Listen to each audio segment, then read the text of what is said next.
ভারতের সঙ্গে টানাপোড়েন শুরু হওয়ার পরপরই হঠাৎ করেই সামরিক সক্ষমতা বাড়াচ্ছে বাংলাদেশ।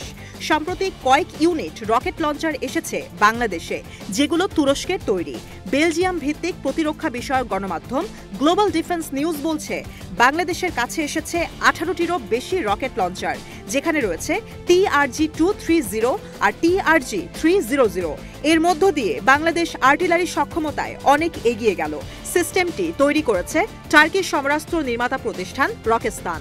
যুদ্ধক্ষেত্রে বাংলাদেশের হামলা সক্ষমতা বাড়াবে এই আর্টিলারি, এমনটাই বলছে গ্লোবাল ডিফেন্স নিউজ। এই TRG-230 আর 300 কালপান ক্ষেপণাস্ত্র ব্যবস্থা স্থাপন করা থাকে কামাস ট্রাকে। সামরিক এই যান শক্তিশালী ও বিশ্বস্ত প্ল্যাটফর্ম রকেট ছোড়ার জন্য। নিজের অবস্থান থেকে বিভিন্ন স্থানে রকেট ছুড়তে সক্ষম এই রকেট লঞ্চার TRG-230 আর TRG-300 সুপরিচিতই হামলায় কার্যকারিতার জন্য। বিভিন্ন দূরত্ব থেকে কয়েকটি টার্গেটে একাধিক রকেট ছুড়তে পারে এই সিস্টেম।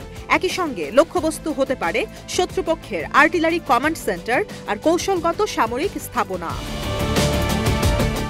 এর মধ্যে TRG-230 রেঞ্জ 30 থেকে 70 কিলোমিটার, অন্যদিকে TRG-300 রেঞ্জ 120 কিলোমিটার পর্যন্ত। এই আর্টিলারিগুলো স্বল্প থেকে দূর পাল্লায় হামলা করতে পারে। এর মধ্যে রয়েছে অত্যাধুনিক প্রযুক্তিও, যেন মিসাইলগুলো লক্ষ্যচ্যুত না হয়। TRG-230 আর TRG-300 রকেট লঞ্চার তুরস্কের রকেস্তানের আরেকটি উদ্যোগ, সারা বিশ্বের বিভিন্ন দেশের সেনাবাহিনীকে আধুনিক, বিশ্বস্ত আর উচ্চ ক্ষমতাসম্পন্ন আর্টিলারি সরবরাহ করার। বাংলাদেশ সেনাবাহিনীর আধুনিকায়নের স্বার্থে এই মিসাইল সিস্টেম বেশ কার্যকর ভূমিকা রাখবে বলে জানিয়েছে গ্লোবাল ডিফেন্স নিউজ। TRG-230 আর TRG-300 নিজেদের সামরিক খাতে যুক্ত করে সামরিক সক্ষমতা বাড়ানোর পাশাপাশি এই অঞ্চলে সব ধরনের হুমকি মোকাবেলায় নিজেদের বাংলাদেশ এগিয়ে নিচ্ছে বলে জানিয়েছে সংবাদ মাধ্যমটি। পাশাপাশি আর্টিলারি আর মিসাইলে তুরস্ক ও বাংলাদেশের প্রতিরক্ষা খাতে সমঝোতা বাড়ছে। এই সমঝোতার মধ্য দিয়েই বাংলাদেশ নিশ্চিত করেছে নিজেদের জাতীয় নিরাপত্তা রক্ষায় প্রয়োজনীয় সব প্রযুক্তি হাতের মুঠোয় রাখার।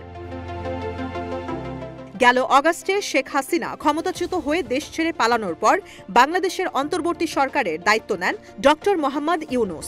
সে সময় থেকে এখন পর্যন্ত বাংলাদেশের সামরিক খাত, প্রতিরক্ষা সক্ষমতা নিয়ে বেশ সরব ভারতীয় সহ আন্তর্জাতিক অনেক গণমাধ্যম। গেল মাসেই ভারতীয় গণমাধ্যমে খবর প্রকাশিত হয়েছে, নিজেদের সামরিক সক্ষমতা বাড়াতে প্রতিবেশী দেশের সীমান্তে তুরস্ক থেকে কেনা ড্রোন মোতায়েন করেছে বাংলাদেশ। আলোচনা চলছে আঙ্কারা থেকে তুলপার ট্যাঙ্ক কিনবে ঢাকা। আকাশে প্রতিরক্ষা বাড়াতে চীন থেকে J-10 যুদ্ধবিমানও কেনার কথা রয়েছে বাংলাদেশের। গ্লোবাল ফায়ার পাওয়ার ইন্ডেক্সের তথ্য অনুযায়ী বর্তমানে সামরিক সক্ষমতায় দক্ষিণ এশিয়ায় 35তম অবস্থানে বাংলাদেশ।